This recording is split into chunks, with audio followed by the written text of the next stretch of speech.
Evolyutsiya tushunchasi bilan tanishmisan?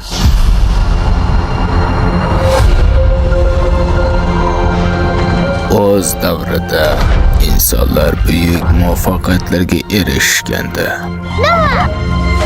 borgotlar kabi ucha olishardi. Okeanlar uzra kesib o'tishardi. Lekin hozir bu bizning davrimiz va bu mening qirolligim. Biz o'rganamiz.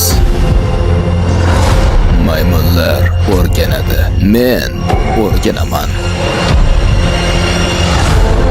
Va men zafar quchaman. Olg'a!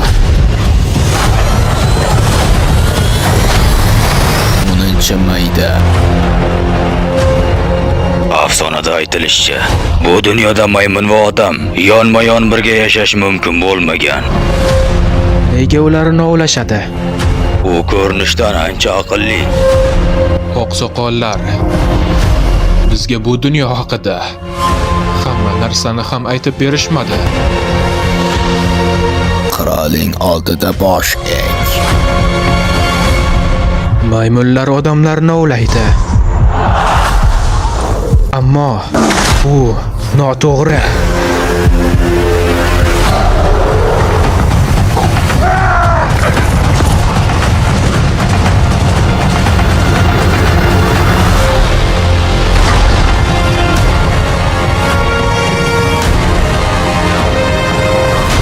Birgalikda o'lasizlar.